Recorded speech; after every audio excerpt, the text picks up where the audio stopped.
नमस्कार दोस्तों, स्वागत है आपका हिंदी नॉलेज शो में। तो दोस्तों, इस समय रूस की राजधानी मॉस्को में एक बहुत बड़ा डिफेंस शो चल रहा है, जिसमें रूस अपने नए नए हथियारों का प्रदर्शन कर रहा है और दुनिया भर के जो उसके डिफेंस पार्टनर हैं, यानी कि वो देश जो रूस के करीबी माने जाते हैं, जैसे कि भारत, चीन और कुछ अफ्रीकी देश, वहाँ के प्रतिनिधि आ रहे हैं, रूस के हथियारों को देख रहे हैं और साथ ही अपने हथियार भी रूस के सामने प्रदर्शित कर रहे हैं। और इसमें भारतीय कंपनियां भी पीछे नहीं हैं, हमारी भी कई कंपनियों ने हिस्सा लिया है और रूस के डिफेंस मिनिस्टर के सामने खड़े होकर मेड इन इंडिया हथियार उन्हें दिखाए हैं और ये बताया है कि हमारी भी कैपेबिलिटी अब इस लेवल की हो चुकी है। लेकिन इसी बीच एक बड़ी घटना घटी है। घटना ये, रूस की जो सबसे बड़ी हथियार निर्माता कंपनी है रोसोबोरोन, इसके जो चेयरमैन हैं जिनका नाम है अलेक्जेंडर मेके, इन्होंने एक इंटरव्यू दिया और इंटरव्यू में बताया कि हम इस समय इस डिफेंस शो के अंदर अपने Su-57 स्टेल्थ लड़ाकू विमान को प्रेजेंट कर रहे हैं और साथ ही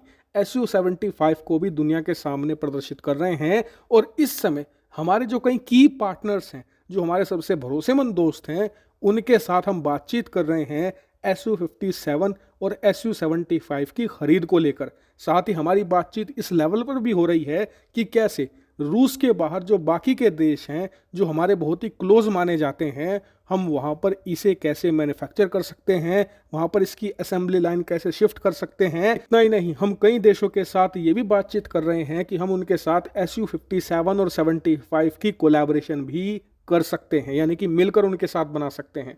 अगर आप नहीं समझे तो आसान भाषा में ऐसे समझ लीजिए कि रूस ये कह रहा है कि हम कई देशों के साथ बात कर रहे हैं कि अगर आप हमसे Su-57 स्टेल्थ लड़ाकू विमान खरीदोगे और साथ ही Su-75 भी खरीदोगे, तो हम आपके साथ मिलकर आपके ही देश में ये लड़ाकू विमान मैन्युफैक्चर करेंगे और आपको इसकी टेक्नोलॉजी भी दे सकते हैं। जैसे ही ये इंटरव्यू बाहर आया, उसके तुरंत बाद पूरी डिफेंस इंडस्ट्री में एक स्पेकुलेशन स्टार्ट हो गई कि रूस किसे ये Su-57 दे सकता है, इसकी टेक्नोलॉजी और उसके देश में ही इन्हें मैन्युफैक्चर कर सकता है।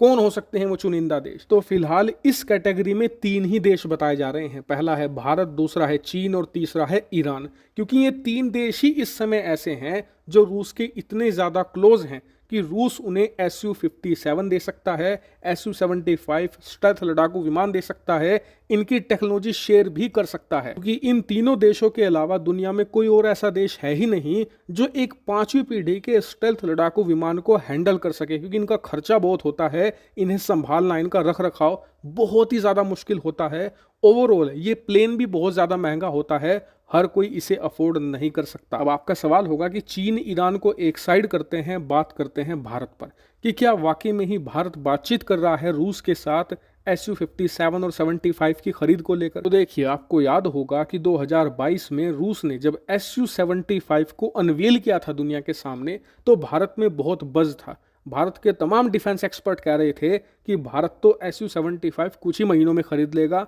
हमें ये खरीदना चाहिए। लेकिन उस समय में शायद अकेला था जिसने कहा था कि भारत को Su-75 नहीं खरीदना चाहिए और भारत खरीदेगा भी नहीं, क्योंकि इसे खरीदने का कोई सेंस नहीं बनता। एक ऐसा लड़ाकू विमान जो अभी प्रोटोटाइप फेस में है और उसे रियल में बनाने में अभी कम से कम 5 से लेकर 8 साल का वक्त लगेगा, भारत उसे क्यों खरीदेगा? जबकि भारत उससे पहले खुद का स्टेल्थ लड़ाकू विमान एमका का निर्माण कर लेगा। और आपने उसके बाद हाल देखा भी Su-75 का।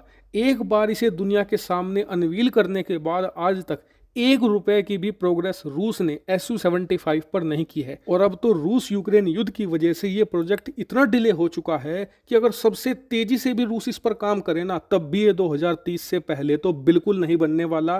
कोई इसका तुक ही नहीं बनता खरीदने का और भारत इसे खरीदेगा भी नहीं।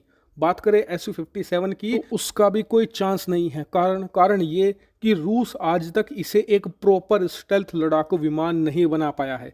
Su-57 एक proper true 5th generation fighter jet नहीं है। इसके इंजन में फॉल्ट्स हैं, ओवरहीट होता है इंजन, और साथ ही इसका इंजन पूरी तरीके से कवर अप नहीं है स्टेल्थ कोटिंग में, जिस वजह से इसे डिटेक्ट किया जा सकता है। और इसीलिए Su-57 से बढ़िया है कि हम राफेल और खरीद लें, जो इससे थोड़ा सस्ता भी पड़ेगा और इससे ज़्यादा बेटर भी होगा, उसका रखरखाव कम होगा, खर्चा कम है और वो ज़्यादा रिलायबल है, लंबे समय तक चलेगा। इसीलिए रूस की तरफ से जो बयान आया है ना, इसमें ये हो सकता है कि ईरान के साथ बातचीत कर रहे हों हो सकता है तुर्की या चीन के साथ बातचीत कर रहे हों, लेकिन भारत के साथ तो कोई बातचीत फिलहाल नहीं हो रही। भारत का कोई इरादा नहीं है 57 या 75 खरीदने का।